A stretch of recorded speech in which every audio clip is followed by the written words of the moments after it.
Assalamualaikum warahmatullahi wabarakatuh. Gimana kabarnya hari ini? Mudah-mudahan dalam keadaan sehat semua. Amin. Dalam kesempatan kali ini aku, Simon, akan menceritakan film The Call of the Whale. Film ini menceritakan tentang seekor anjing raksasa yang baik hati. Namanya. Ia bukan anjing rumahan atau juga anjing liar. Pemiliknya adalah hakim di Santa Clara County. Ia juga anjing pintar. Banyak juga yang suka dengannya. Tapi ia selalu bikin ulah sehingga Pak Hakim sering menghukumnya. Setiap ia membuat kesalahan, Pak Hakim selalu menghukumnya supaya tidur di teras. Nasibnya berubah. Setelah ia ada yang mencuri, ia dijual di pasar hewan untuk menjadi anjing penarik kereta orang yang akan pergi ke utara untuk mencari emas di gurun utara.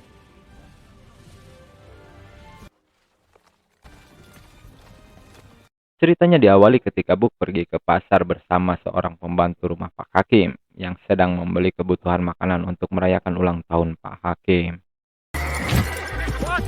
Buk yang selalu riang, ia membuat ulah di pasar. Semua orang tahu Buk ini anjing peliharaan Pak Hakim. Ia melakukan apapun mau dia. Buk melihat seorang kurir pos menaiki sepeda. Ia pun mengejarnya. Ketika Buk sedang mengejar kurir pos, ternyata ada seseorang mengawasi Buk. Ia tertarik dengan Buk yang berbadan besar juga berotot. Buk yang berbadan besar dan juga berotot tentunya akan banyak orang yang berani bayar mahal untuk anjing tersebut. Suatu malam Buk dihukum oleh Pak Hakim karena seharian ia membuat onar. Buk tidur di teras rumah seperti biasa setiap ia membuat kesalahan. Ternyata si pencuri anjing yang tadi melihat Buk di pasar telah mengawasi Buk. Melihat Buk ada di teras, ia pun memanggil Buk. Buk yang mendengar ada yang memanggilnya, ia pun menghampiri orang tersebut. Ia tidak memperdulikan kata-kata tuannya yang sedang menghukumnya. Si pencuri yang sudah menyiapkan kotak besar di atas kereta kuda, ia memancing Buk dengan makanan. Buk yang polos ia pun masuk ke dalam kotak mengambil makanan. Dengan mudah Buk pun tertangkap. Lalu Buk dibawa ke tempat pengiriman barang. Buk hanya bisa terdiam di dalam kotak. Dia tidak tahu akan dibawa kemana dan nasibnya akan bagaimana sampai ia tidak bisa makan maupun tidur. Singkat cerita Buk sampai di suatu tempat. Ia berada di dalam gudang. Buk melihat seorang pria mendekatinya. Si pria pun mendobrak kotak tempat Buk berada. Buk tidak menyia-nyiakan kesempatan itu. Lalu ia pun menerobos keluar dari dalam kotak. Si pria yang melihat Buk mencoba melarikan diri, ia mengambil tongkat pemukul. Karena Buk tidak patuh, Buk pun dipukul sehingga Buk ketakutan. Buk pun diikat di sebuah tiang, disatukan dengan anjing-anjing lain yang hendak dijual. Buk tidak menyerah. Ia melihat sekeliling tidak ada yang menjaganya. Ia pun berontak sehingga ikatannya terlepas dari tiang. Buk berlari keluar, tapi ia tidak bisa berbuat apa-apa karena ternyata ia ada di dalam sebuah kapal. Singkat cerita, kapal pun sampai di Sequoia, Alaska. Gerbang menuju Yukon, ujung tempat entah berantah, tempat pertama yang dituju orang pencari emas. Buk pun dibawa oleh penjual anjing ke dalam pasar di mana Buk akan dijual. Buk memperhatikan tempat sekeliling yang ternyata ia sudah berada jauh dari rumahnya. Buk sangat kaget ketika ia menginjak salju untuk pertama kalinya. Buk penasaran dengan salju yang turun. Buk mencoba menangkap salju-salju tersebut. Penjual anjing yang kewalahan karena Buk berontak. Ia pun menarik Buk. Buk yang melawan, akhirnya ia pun terlepas dari ikatannya. Di tempat lain kita diperlihatkan John Thornton, seorang lelaki tua yang meninggalkan keluarganya untuk mencari sesuatu. Entah apa yang ia cari, karena aku juga tidak tahu. Ia sedang menguruskan surat wasiat untuk anak istrinya yang ia tinggalkan. Setelah selesai menguruskan surat wasiat, karena ia mendengar klakson kapal berbunyi. Biar tidak ketinggalan kapal, ia pun segera pergi meninggalkan tempat telegram. Karena banyak orang yang lalu lalang atau paciweh kata orang Jerman itu tak sengaja menabrak Buk. yang kebetulan lewat di tempat itu. Book yang melihat barang John yang terjatuh tadi karena tertabrak olehnya. Book pun mengejar John yang sedang menuju kapal untuk mengembalikan barang John. Dan Book pun akhirnya tertangkap kembali oleh si penjual anjing. Cerita beralih ke pasar. Kita diperlihatkan pria berkulit hitam. Ia adalah Prowl, petugas pengirim telegram. Karena proyek telegram belum siap, ialah orang yang selalu mengantarkan surat untuk orang-orang yang akan pergi ke utara mencari emas. Ia menghantarkan surat menggunakan beberapa ekor anjing untuk menarik keretanya. Karena kekurangan anjing, Prowl pun mencari anjing di pasar penjualan hewan. Prowl yang sedang memilih anjing, ia melihat Book. Ia pun tertarik dengan Book yang berbadan besar. Ia pun membawa Book. Ia adalah Bonjour Francois, partner Prowl, mengantarkan surat telegram. Bonjour Françoise. Francois marah karena Prowl cuma bawa seekor anjing, sedangkan mereka membutuhkan 2 ekor anjing. Tapi Prowl tidak memperdulikan Francois. Okay. Prowl sangat yakin dengan Book. Book pun dikenalkan dengan anjing-anjing lainnya. Stay out of his way. Billy. Dub. Untuk rute pertama yang akan dituju adalah Dawson. To here. Dawson. Book yang tidak terbiasa diikat mencoba melepaskan diri. Team ready? Karena yang lain berlari, Book pun yang bingung ikut terseret-seret sehingga tertabrak gerobak. Book ikut berlari, ia menabrak teman di depannya. Pokoknya nggak seimbang. Di tikungan Book melihat kelinci. Ia tidak memperhatikan jalan, sehingga mereka semua tersampak. She does. Oh yes. Buck. Di malam hari, Book yang tidak terbiasa udara dingin, ia masuk ke tenda di mana Prowl dan Francois tidur. Book mendorong Francois sampai keluar tenda. Francois marah dan menyuruh Book untuk tidur di luar. Book melihat seekor serigala hitam yang mengawasinya. Karena kaget ia sampai menginjak temannya yang sedang tidur di dalam tumpukan salju. Serigala inilah yang nantinya akan mengawasi dan menuntun Book dalam perjalanannya. Lalu Book pun mengikuti cara temannya tidur. Ia tidur di dalam tumpukan salju. We have to get on the date. Allez. Fish mengambil makanan temannya. Book yang merasa kasihan, ia pun memberikan jatah makannya.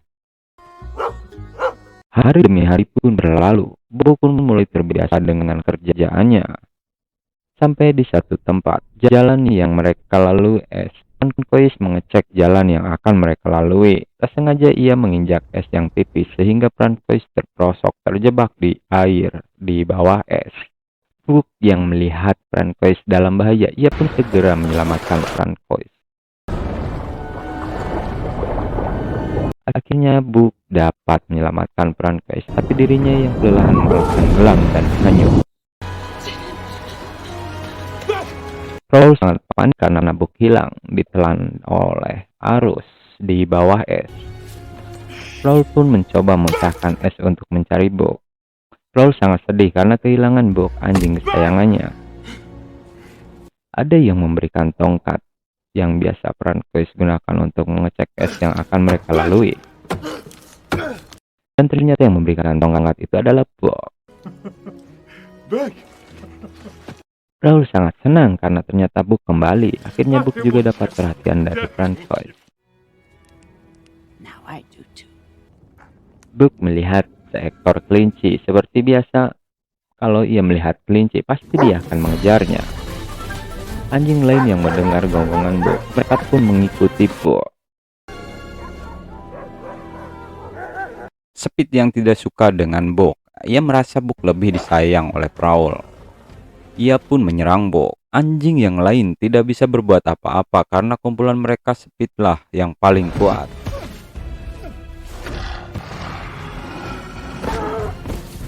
Book tidak bisa berkelahi karena terus diserang oleh Speed. Karena kelelahan Book pun pingsan. Solek. Ia tidak terima kelakuan Speed terhadap Book. Ia mencoba melawan Speed.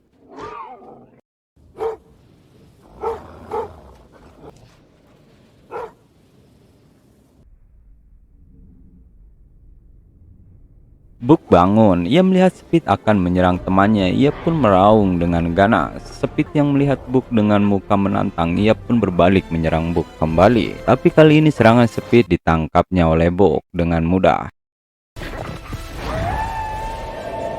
Sehingga Speed kewalahan. Ia menggigit Speed dan menghantamkannya sehingga Speed tidak berdaya. Melihat Speed tidak berdaya, Book pun melepaskan Speed. Speed yang merasa telah dikalahkan oleh Book, ia pun pergi meninggalkan kumpulannya. Malam pun berlalu. Pagi-pagi sekali Prowl mencari Speed yang tak kunjung kelihatan, sedangkan mereka harus segera pergi meneruskan perjalanannya. We have to go without him. Prowl pun memanggil Solek, salah satu anjing paling lama yang ikut dengannya. Tak diduga ternyata Book menawarkan diri untuk menggantikan Speed di barisan paling depan. Prowl meminta Book untuk pindah ke posisinya, tapi Book bersikeras untuk di urutan paling depan. Just because you pull good don't make you ready to lead. Okay? Sehingga Book ditarik oleh Prowl dan Francois untuk kembali ke posisinya. Lalu Solek ditarik oleh Prowl untuk ke urutan paling depan. Solek melihat Book di posisi belakang dengan mukanya yang cembedut. Solek pun menolak. There's nothing I Sehingga Prowl marah karena takut terlambat oleh kelakuan anjing-anjingnya yang tiba-tiba susah diatur. Karena tidak ada pilihan lain, akhirnya Prowl pun mengizinkan Book untuk di posisi paling depan.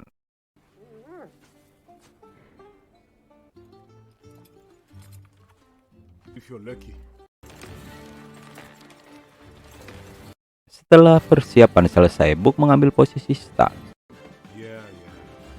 Okay, back. Dengan aba-aba Prowl, para anjing pun menarik kereta penuh dengan semangat. Prowl yang sangat gembira karena ternyata tidak seperti apa yang ia pikirkan. Book memimpin anjing-anjing lain dengan sangat sempurna. Ia tidak mengecewakan Prowl. Book berlari dengan sangat cepat. Mereka melintasi bukit salju. Di bukit tiba-tiba longsor. Prowl menyuruh Book berlari cepat dan belok kiri menghindari longsoran salju. Book yang selalu mengandalkan instingnya, ia tidak mempedulikan Prowl. Ia melihat sebuah lubang di antara longsoran. Book pun masuk ke dalam lubang melawan arus sehingga Prowl panik. Book dengan kemampuannya ia pun terus berlari memimpin perjalanan.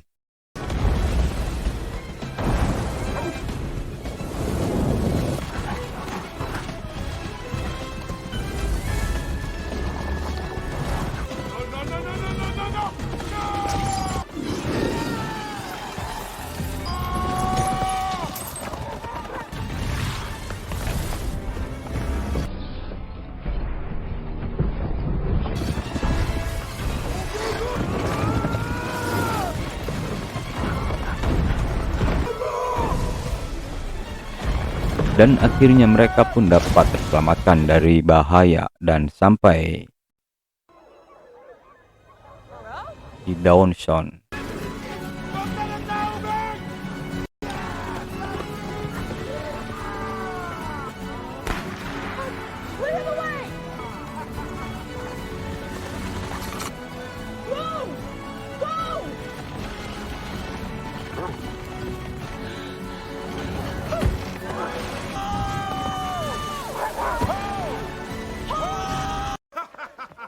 We made it!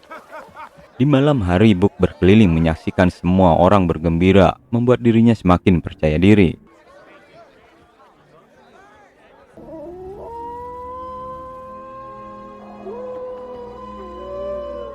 Kita diperlihatkan John. Ia sedang menulis surat balasan untuk istrinya. Karena bergadang semalaman, John pun terlambat bangun. Ia cepat-cepat menuju tempat pos untuk mengirimkan surat balasan untuk istrinya. Di kantor pos, Prowl dan Francois sudah bergerak melanjutkan perjalanan untuk kembali. Book yang melihat John membawa surat, Book pun berhenti mendadak. John memohon supaya Paul menerima suratnya, karena hari ini adalah ulang tahun anakku. Aku harus memberikan kenangan untuk istriku, kata John memohon. Tapi Paul tetap menolak surat John. Walau John terus memohon, Book pun mendekati John dan mengambil suratnya, lalu memberikan ke Francois. Paul pun mengalah. John sangat berterima kasih dengan Book. Setelah tidak ada yang mau mengirimkan surat lagi, Paul pun meneruskan perjalanannya. 80 hari pun berlalu. Paul datang kembali ke Downton. Ia disambut gembira oleh semua orang yang menantinya. Kedatangan kali ini bukan saja mengantarkan surat, ia juga mendapatkan surat resmi. Muka Paul berubah setelah melihat isi suratnya. Francois yang melihat Paul seperti orang bingung. Ia pun membaca surat yang dipegang Paul. Ternyata itu surat dari Western Union. Karena proyek telegram sudah siap, Paul pun dihentikan. Paul juga disuruh menjual anjing-anjingnya dan kembali ke Quebec. Book dan kawan-kawannya sangat sedih karena Paul menjual mereka. It's okay. It's okay. You all done good. It's okay. You did nothing wrong. Okay? Dan berapa hari pun berlalu, datang seorang pencari emas. Ia membeli Book dan kawan-kawannya. Book ditugaskan menarik kereta yang berisi barang-barang. Book tidak kuat menarik kereta yang mereka tunggangi. Are they broken? Oh, they're just lazy. Look. John yang melihat Book mendapat kesulitan, John pun mendekati Book. Break them out. Jeepo. Lalu John mencongkel roda kereta yang akan ditarik oleh Book. What's the controller? None of your Sir, I'll pull your sled. Karena salju mulai mencair, perjalanan tim pun menjadi sangat sulit. Keduanya yang tidak berperi kehewanan memaksa Book terus berjalan, tidak diperbolehkan istirahat. John yang terus kepikiran nasib Book, ia pun gelisah. Lalu ia pun menyusul Book. I say, Hal, he can't. you go. That dog is trying to help you keep your life. Book pingsan, Book pun ditinggalkan dan dibawa pulang oleh John. John kebingungan karena lama Book tidak bangun-bangun. 2 hari berlalu, akhirnya Book pun bangun dari pingsannya. Lalu Book mendekati John. Karena Book tidak melihat teman-temannya, Book pun mencari mereka. Stay, go. John pergi ke warung membeli aqua, meninggalkan Book yang masih ngelamun. Book ngerasa keluhan. Book pun menyusul John.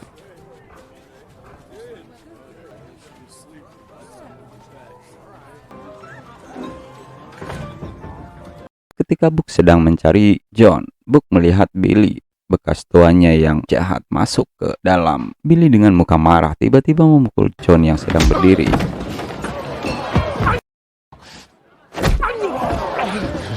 Book yang melihat John dipukul, Book pun menyerang Billy sehingga Book diamankan oleh petugas warung. Seorang serip datang melerai perkelahian. Ia melihat Billy membawa pistol. Billy pun diusir.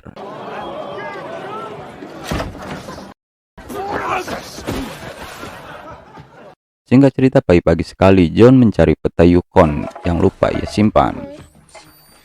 Setelah menemukan petanya, ia pun memperlihatkannya kepada Book. John mempelajari isi peta tersebut. Lalu John pun pergi ke Yukon mengikuti petunjuk peta yang ia pelajari.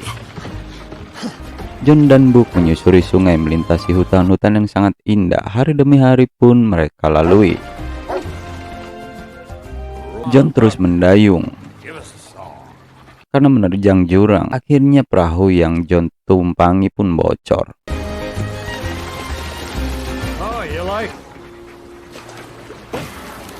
John dan Book memutuskan berjalan kaki meneruskan perjalanan. Di tempat lain, tempatnya di rumah John yang pernah John tinggali. Billy mencari John. Ia mendatangi rumah John untuk balas dendam. Mendapati John sudah tidak ada di rumah, Billy mengacak-ngacak rumah John. Tak sengaja ia melihat peta yang John tinggalkan. Ia pun menyamakan isi peta dengan peta yang ia bawa. Sedangkan John dan Book yang sedang meneruskan perjalanan melihat bukit-bukit yang sangat indah. Akhirnya ia pun sampai di sebuah rumah. Rumah tua tepat di tepi sungai. John masuk membereskan rumah tersebut untuk ditinggali. Waktu pun berlalu. Pagi-pagi John mandi di kali. Ia menemukan emas, lalu John pun meneruskan pencariannya dibantu oleh Book. Book melihat seekor serigala. Book pun pergi mengejar serigala tersebut, meninggalkan John yang sedang mencari emas untuk masuk ke hutan mengejar yang dia lihat.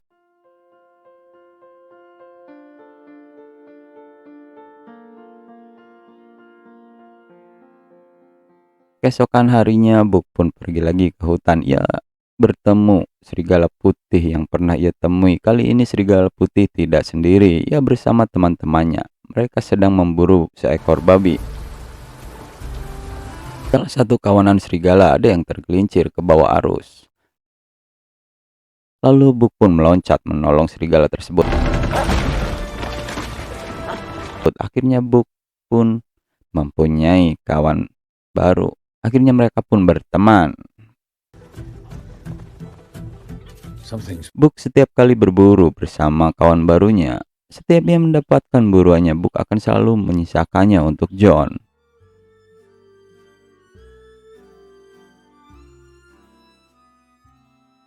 John berniat pulang ke kota, meninggalkan Book yang sudah hidup bahagia bersama kumpulan barunya. Malam pun tiba. John sedang menulis. John mendengar ada yang datang. John pun memeriksa. Tiba-tiba ia ada yang menembaki. Yang ternyata Billy yang datang menyerang John. John dan Billy pun berkelahi memperebutkan senapan yang Billy pegang. John pun tertembak. Billy yang serakah, ia ingin memiliki semua emasnya yang ada di tempat itu. Ia berniat membunuh John. Book yang baru datang, ia menyerang Billy.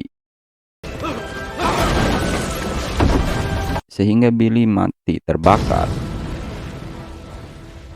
John terluka sangat parah. Book sangat kebingungan. Book mencoba membuat John supaya bertahan, tapi karena lukanya parah, John pun meninggal. Waktu berlalu sangat cepat. Book dan serigala putih menjalani kehidupan yang bahagia. Mereka dikaruniai anak, jalani kehidupan bahagia di alam liar.